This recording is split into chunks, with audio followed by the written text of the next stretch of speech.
अनेकदा आपल्या घाईच्या वेळेमध्ये ज्या वाहनावर आपण विसंबून असतो ती म्हणजे रिक्षा. आपला हा संकटमोचन रिक्षावाला अचानक इंग्रजीत बोलू लागला तर धक्का बसेल ना. पण आता या धक्क्याची सवय करून घ्या, कारण पुण्यातले रिक्षावाले आता इंग्लिश मध्ये संभाषण करायला शिकले.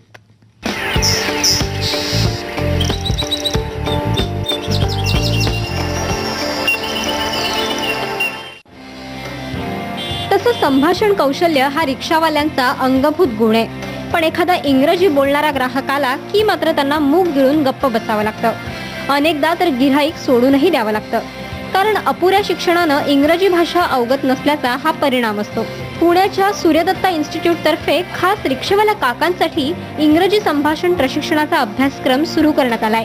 अनेक रिक्षावाल्या काकांनी हा अभ्यासक्रम पूर्ण केलाय.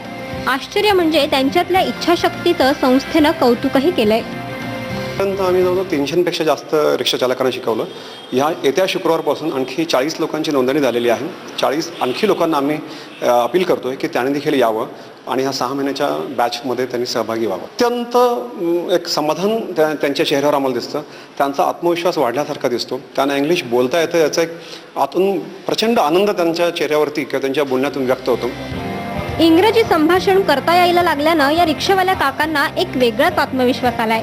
पुण्यात वाढत असलेल्या परदेशी नागरिकांच्या संख्येमुळे ही काळाची गरज असल्याचं या रिक्षावाल्यांना वाटतंय. आणि व्याकरणदृष्ट्या परफेक्ट नसलं तरी आता काही अडणार नाही असा विश्वास या रिक्षावाल्या काकांना वाटतोय.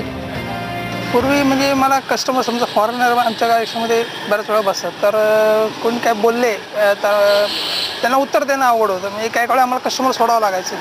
तर आता अशी परिस्थिती की कमीत कमी एरिया किंवा त्यांनी किती पैसे आले ते इंग्लिशमध्ये आम्ही सांगू शकतो. पूर्वी यामुळे आपल्याकडे फॉरेन कस्टमर खूप वाढलेले आहेत.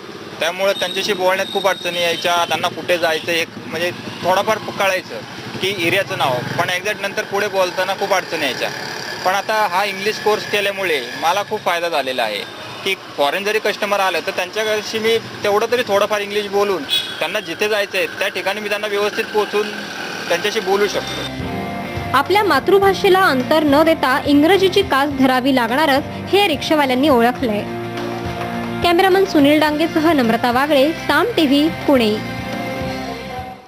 या काही महत्त्वाच्या बातम्यांचा बातमीपत्रामध्ये वेळ झाली इथेच थांबण्याची. पाहत रहा साम टीव्ही.